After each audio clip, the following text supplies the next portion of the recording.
You raise your hands, हाथ खड़ा कर दीजिए, माइकर्स आपके पास आएंगे. तो we will start with you in first row. Where are the mikers? आप आइए, इनको दे दीजिए. जो या CC sir will take 4-5 questions at one time, so after that will take the next person. Sir, मैं मोहित दुबे हूँ न्यूज नेशन से.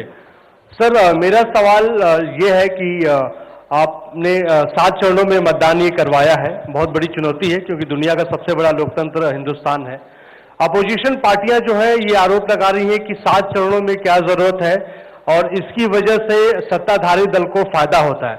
और छोटा सा सवाल सर एक और है कि ईवीएम को लेके लगातार अपोजिशन धरना दे रहा है, सवाल उठा रहा है. आप हमेशा ये कहते रहे कि निष्पक्षता के साथ आप मतदान करवाते रहते हैं ईवीएम के माध्यम से, तो उनके सवाल के बारे में आप क्या जवाब देंगे?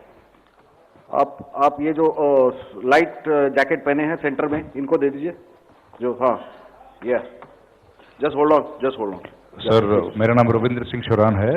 आई वुड लाइक टू आस्क कि जो आपने बताया कि 3500 करोड़ रुपए को सीज किया, उसके बाद कार्रवाई कितने लोग जेल गए, कौन कौन सी पॉलिटिकल पार्टीज इन्वॉल्व थी, और जो लीकर सीज किया गया उसमें कितने केसेस रजिस्टर हुए, उसकी डिटेल्स इलेक्शन कमीशन हमारे साथ कभी शेयर करता नहीं है after the election happens. This lady in the front या इधर मिडिल में जो है, इनको माइकर्स, हाँ इनको दे दीजिए, या इनको दे दीजिए. हाँ, please switch on your mic.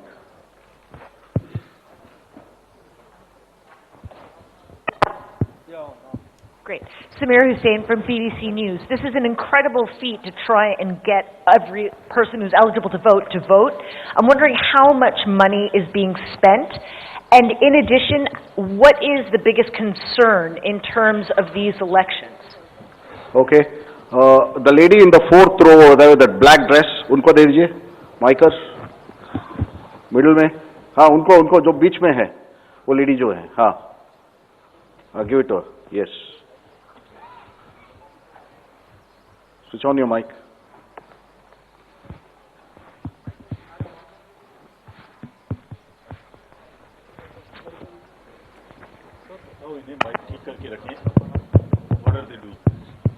Hi, I'm Ashlyn.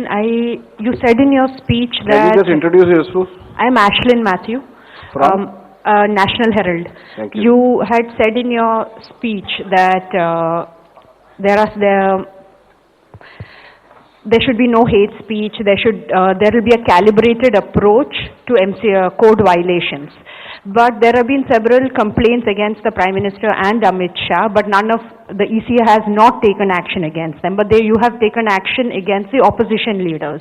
So even if you take a calibrated approach, so won't it be the opposition leaders who get picked up more, who will get notice from you more than the ruling party leaders? Yeah, the gentleman in the second row here. Yeah, please. Yeah, mic is live. Hello. Sir, Venkatraman from Dinamala, from Tamil Nadu. Sir, every election you are getting new experience regarding the control of money power. How are you going to control the money power? For example, last election 2019, at Vellore constituency, the candidate Kadir Anand from his place, crores and crores of rupees money has been recovered from it. But what kind of action has been taken against him? And he is going to be the future candidate from the same constituency. Let me first take the answers of these questions of the first round. First question ये था कि 7 phase में election क्यों, और opposition parties का ये आरोप है कि 7 फेज में होने से लेवल प्लेइंग फील्ड डिस्टर्ब होती है, किसी को फायदा होता है. एक बार कभी पूरी कंट्री का भौगोलिक और ज्योग्राफिक इतिहास और ज्योग्राफिक स्थिति को नजर डाल के देखिए. नदी, नाले, बर्फ, पहाड़, जंगल, गर्मी, सिक्योरिटी फोर्सेस का मूवमेंट कभी सोच के देखिए. They will be moving like within 3 to 4 days between the gap in the phases. They will walk length and breadth of the country. उनके ऊपर प्रेशर कभी देखिए कितना होता होगा. कभी इलेक्शन मशीनरी की पूरी प्रोसेस, कभी एग्जाम्स, कभी फेस्टिवल्स, होली, रमजान, रामनवमी, पता नहीं क्या क्या फेस्टिवल्स बीच में है। जब कैलेंडर पे हम लेके बैठते हैं तो एक डेट फिक्स करते हैं, दूसरे में चली जाती है, दूसरी फिक्स करते हैं, कहीं प्रॉब्लम आ जाती है। हम किसी को फेवर करने के लिए, किसी को नुकसान करने के लिए कोई भी एक्शन नहीं लेते, कोई भी एक्शन नहीं लेते। किसी को ऐसा भ्रम है तो वो गलत है। हम फैक्ट्स पे बात कर सकते हैं। जहां की जो मैंने कहा था, हर राज्य अपने आप में अलग अलग है। किसी राज्य में 1 में भी है, किसी राज्य में 7 में भी है। जिन राज्यों में 7 में है वहां का विस्तार बहुत बड़ा है, नंबर ऑफ पार्लियामेंट्री कॉन्स्टिट्यूएंसीज बड़ी हैं, कंटेस्टेशंस ज्यादा हैं, इसलिए वो 7 में है। My friend from the Tamil Nadu has asked, वहां 1 में है, लेकिन वहां दूसरा चैलेंज है जिसके लिए what he has talked about, there is a challenge of money power in that particular state, and as I mentioned we are extremely careful of what he has asked. If you learn it from the assembly elections which happened in another southern state recently. We have been able to cure that menace of money power to a very large extent, and we would control this. Please don't be worried. Similarly, I'll on the expenditure side take this question from BBC that how much we spend. Each candidate is allowed to spend in the parliamentary constituencies up to 80 lakhs, up to limit, and in the assembly up to 90 lakhs, and in the assembly up to 38. So if you combine amongst the candidate, that's the upper limit, which is the expenditure. You have asked about, somebody asked about EVMs. EVMs के बारे में मैं बहुत बार बता चुका हूं, लेकिन ठीक है, आपने फिर क्वेश्चन पूछा है तो, और देश में एक ऐसा अभियान भी चल रहा है जिसको बताना भी जरूरी है, इसलिए मैं थोड़ा विस्तार में बता ही देता हूं। वैसे बहुत बार बता चुका हूं, 40 बार लगभग इस देश की संवैधानिक courts, high courts and supreme courts EVM के ऊपर में जितनी चुनौतियां हुई हैं उनको देख चुकी हैं। चुनौतियां किस प्रकार की हुई? ये हैक हो सकती है, चोरी हो जाती है, 19 लाख मिसिंग हैं, इसमें दिखाई नहीं देता है, ये कंप्यूटर से खराब हो जाती है, रिजल्ट्स बदल सकता है, मैनिपुलेट हो सकता है। हर बार संवैधानिक कोर्ट्स ने इसको रिजेक्ट किया है। क्या कहा है? कभी कहा कि इसमें वायरस लग ही नहीं सकता, no question of introducing virus. कभी कहा इनवैलिड वोट्स नहीं हो सकते, कभी कहा रिगिंग इज नॉट पॉसिबल, कभी कहा कि when there is section 61A in the RP Act which empowers the use of the EVMs, जब तक वो खत्म ना हो जब तक ये प्रश्न उठाना गलत है। कभी कहा कि EVMs are fool proof devices for counting and allegations of tampering are baseless। कभी कहा कि आप 1 के बदले 5 वीवीपैट गिनिए, वो हमने शुरू कर दिया। अब तो ये आ गया है नतीजा कि कोर्ट्स ने जुर्माना लगाना शुरू कर दिया। दिल्ली हाई कोर्ट ने मिस्चीवियस कहते हुए 10,000 रुपए का जुर्माना लगाया, फिर माननीय उच्चतम न्यायालय ने 50,000 रुपए का जुर्माना लगाया। अभी फिर रिसेंटली माननीय उच्चतम न्यायालय ने एक पिटीशन खत्म की है। कितनी बार सुनेंगे? क्यों बार बार वही बिलाप करना है? कोई चीजें तो हमसे पूछिए। हैक नहीं हो सकती, किसी सूरत में नहीं हो सकती, एंड जो परिणाम आते हैं वही प्रमाण है, बार बार परिणाम आते हैं। कोई भी ईवीएम लेके बैठ जाता है सोशल मीडिया पे, वो डिब्बा लेके बैठ जाता है, और आजकल एक नया ट्रेंड शुरू हुआ है, वो थोड़ा सा एक्सपर्ट भी बन जाता है। आजकल 1-2 एक्सपर्ट भी चल रहे हैं सोशल मीडिया पे, वो कहाँ की डिग्री हैं, कहाँ के एक्सपर्ट हैं, थोड़ा देखना भी चाहिए। वो बताते हैं कि ये डिब्बा है, वो टूल बॉक्स जैसा डिब्बा होता है, उसके अंदर में क्या है पता नहीं है, उसमें से एक गत्ते के डिब्बे में से एक स्लिप भी निकलती है। वो धरना भी हो जाता है कि ये स्लिप बदल गई, मैंने यहाँ बटन दबाया था और यहाँ ही गलत निकल गई। भाई आपने क्या दबाया था, किसी को बताया था क्या? क्या निकला, किसी को बताया था क्या? अरे संविधान कोर्ट्स कह रही हैं। अच्छा, जितनी बार हमसे आप पूछेंगे उतनी बार हम उसका एक क्वेश्चन लेके आपको FAQs में डाल देंगे। 100+ क्वेश्चन है। और भाई political parties have come into existence because of the EVMs. There are many smaller political parties which in the age of the ballot papers might have not come into the existence. It was the fairness and the political parties know in the heart of their hearts. सबको सब EVMs का 3-3 बार mock poll होता है, candidates के सामने में होता है. फिर भी अगर कुछ आप किताब लाए हैं, किसी के पास है क्या? एक हमने किताब भी बनाई है, एक जितने लीगल केसेस 40 केस, देखिए, these are 40 cases on EVM. इसमें FAQ भी है, आप सब लीजिए इस किताब को हमसे. इसमें FAQ भी है और इसमें फ्लो चार्ट्स भी हैं. देखिए, हमारी वेबसाइट पे है ये. थोड़ा पढ़ने का तो कष्ट करिए, खासतौर से जो एक्सपर्ट महोदय हैं. वो बहुत सारे एक्सपर्ट्स हैं यहाँ, मतलब कंट्री में कोई भी बन जाता है, किसी पे कोई रोक नहीं है. हमने इसमें चार्ट भी लगाया है कि कितनी बार सत्ता में रहने वाली पार्टियां ईवीएम ने बदल दी. तो मुझे भी ईवीएम पे फिर मैं रात सोच रहा था ये प्रश्न तो आएगा जरूर, तो फिर रात को मैंने कुछ लिखा अपने हाथ से, वो फिर आपको सुनाता हूं. अधूरी हसरतों का इल्जाम, अधूरी हसरतों का इल्जाम हर बार हम पर लगाना ठीक नहीं. ये ईवीएम कह रही है, मैं नहीं कह रहा हूं. अधूरी हसरतों का इल्जाम हर बार हम पे लगाना ठीक नहीं. वफा खुद से नहीं होती, खता ईवीएम की कहते हो. और बाद में गोया जब परिणाम आता है तो उस पर कायम भी नहीं रहते, आप ही के पक्ष में रिजल्ट आ जाता है. ये क्या बात है भाई? कितने दिन? EVMs are 100% safe, 100% sure. We know now in last 2 years again we have done large number of improvements. एक ईवीएम की नंबर जो भी किस बूथ पे जाएगी वो कैंडिडेट को दिया जाएगा, इसलिए इसमें कोई प्रॉब्लम नहीं है. Now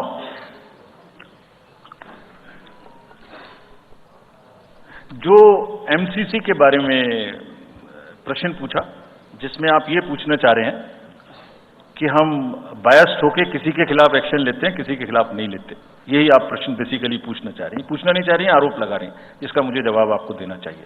correct, very right, you have a question right to ask. आप पिछले 8, 10, 11 इलेक्शंस की सारे आरोप जितने हमारे पास आए हैं वो सबको एक बार पढ़िए. सबको पढ़ने के बाद सबके नोटिसेस देखिए जो हमने दिए हैं. उसमें जहां जहां कोई भी वायलेशन एस्टेब्लिश होता हो, उस नोटिस के बाद, जवाब आने के बाद भी हमने, ऐसा नहीं है सब में कार्रवाई की है. We are very, as I said, they are kind of a moral censor which we have in the beginning issued. और जिस किसी के भी खिलाफ में अगर कहीं भी कोई केस बनेगा, however high star campaigner he or she may be, we will not sit back, we will take action. Next, sir. We'll take some questions from that side. Yeah, the middle row. There is a gentleman who is holding both his hands up. उनको दे दीजिए. थोड़ा जल्दी दें. Yes sir. Mic के लोग थोड़ा जल्दी दें. थोड़ा माइक जरा जल्दी दीजिए. वो सेंट्रल रो में है, वो हाथ उठा रहे हैं वो. जी मैं आशीष हूँ, अमर उजाला डिजिटल से. मेरा सवाल है सर, जो आपने अभी 4M की बात की थी, उसके लिए क्या कोई एडिशनल डिप्लॉयमेंट आपने किया है? अगर किया है तो वो क्या है sir? Just yeah, give it to him there. Yeah, please. मैं राजस्थान पत्रिका से नवनीत मिश्रा हूं. अभी इलेक्टोरल बॉन्ड पे जिस तरीके से घमासान मचा हुआ है और सुप्रीम कोर्ट ने भी उस सिस्टम को खत्म कर दिया है, और जो चुनावी चंदे की जो पारदर्शिता की बातें होती हैं, तो उसके लिए वो सिस्टम लाया गया था. तो आयोग का अगला कदम क्या होगा, क्योंकि इसके बाद से कैश की चुनौती है वो बढ़ेगी चुनाव में. Sir, Sunil Prabhu from NDTV. Just two, three points, because you just now made a comment that every EVM has a number, and your own commission had asked for a totalizer. That totalizer has not happened because, if you wanted, in the essence of free and fair election, then you should not be identified. The others, you said disclose. In the interest of the general public, and now we can't get from Mr. Arun Goel because he hasn't, only cited personal reasons. In the best interest of the commission, would you be able to disclose what exactly happened? Why did Mr. Arun Goyal, who worked with you and sadly is not here today in this entire process, if you can come clean about what exactly happened, what were the differences that led to his sudden and abrupt exit? That's Ravi Tripathi, DD News. Go over there. Yeah. Sir मैं रवि त्रिपाठी हूँ जी news से। मेरा सवाल ये है कि एक तो सीट के नंबर जो सर आपने दिए हैं वो 543 के बजाय 544 हो रहे हैं काउंट करने पर, ऐसा क्यों है ये तो जानकारी। और दूसरा कि मॉडल कोड ऑफ कंडक्ट का जो सवाल खड़ा किया हमारे किसी दोस्त ने कि बार बार विपक्ष ये सवाल खड़ा करता है, तो पिछली बार उन्होंने नाम दिया कि मोदी कोड ऑफ कंडक्ट, जिसमें मोदी के खिलाफ आप सॉफ्ट होते हैं और राहुल गांधी के खिलाफ आप ज्यादा एक्शन लेते हैं। ऐसा क्यों होता है, ऐसा आरोप क्यों लगता है चुनाव आयोग? Yeah. Gentleman next to you. Yeah. Sir Neeraj हूँ न्यूज 18 इंडिया से। सर पहले तो चुनाव आयोग को बहुत बहुत बधाई कि आप लोग पूरी कंप्लीट टीम हो गए हैं दोनों चुनाव आयुक्तों को, और इस बड़ी प्रेस कॉन्फ्रेंस के माध्यम से हम लोग का वास्ता हो रहा है। हमारा सवाल ये है कि ये तो हमें अंदाजा था कि जम्मू और कश्मीर में विधानसभा के चुनाव नहीं होंगे इस बार, लेकिन ऐसा क्यों किया है? हालांकि आपके पास वक्त है, कोर्ट ने भी आपको वक्त दिया है, जम्मू कश्मीर में विधानसभा चुनाव न कराए जाने की क्या वजहें हैं? Yeah, gentleman. Yeah, do it. Yes. Very Sir, my name is T.N. Ashok. I used to be former editor of PTI. I also write a lot of political articles from New York. So I just wanted to know, I was just following the Federal Election Commission of the US, which publishes on its website the amount of money raised by presidential candidates, like say, it has just come out only yesterday. Biden has raised about $106 million. Trump has raised $88 million. Nikki Haley has raised about $48 million, and Vivek Ramaswamy has raised about $24 million. Is it possible for the Election Commission of India to publish such kind of details of not the candidates, but the parties, how much have they raised for the 2024 elections? Yeah, thank you. CC will take questions. Now let me answer these questions first. Very critical, very important questions. What are in everybody's discussion during this time, and it is necessary that one clears the stand on that. So first of all, I must congratulate that you have calculated it's 544, not 543. I never guessed that anybody would so quickly calculate this. कि ये 543 seat हैं तो 544 total में कैसे आ गई? एक constituency में 2 बार election होंगे, विच इज इन मणिपुर, तो वो 2 बार काउंट हो रहा है, इसलिए 544 है. So this is the first part of yours. Let me come to Mr. Prabhu. You asked the questions on totalizer. I entirely agree with you that booth-wise result मालूम होने से किस बूथ पर किसने किसको कितना वोट दिया ये जानने से it's not a best possible situation in the country. We fully agree with this, and therefore we brought totalizer. The totalizer was an instrument कि जैसे एक राउंड में 14 टेबल पर काउंटिंग हो रही है, तो 14 मशीन्स को एक साथ जोड़ दीजिए और 14 का रिजल्ट एक साथ आएगा, तो कम से कम इतना पता नहीं लगेगा. लेकिन महाशय, यहां तो एक ही मशीन के रिजल्ट पे भरोसा नहीं हो रहा. मैं 14 जोड़ दूंगा तो लोग बोलेंगे पता नहीं क्या कर दिया. Let the political system mature itself. The need is to introduce totalizer. We are ready to introduce it. Technology is ready. But one has to work in the entire landscape. Let that be matured further. We prepared the machine to take votes of the migrant workers remote voting. The prototype is ready. Machine can take 72 polling assemblies together. That's a step towards remote voting. We are also ready at some stage for remote voting through electronically, through blockchains and all. But let such things take time to assimilate, to adjust. एक समय होता है हर idea का. So perhaps the time for this idea has not come. It is a little premature. But yes, it can tackle that ill. About my friend you asked. Mr. Arun was a very, very distinguished member of our team, and I thoroughly enjoyed working with him all the time. But in every institution, somebody will have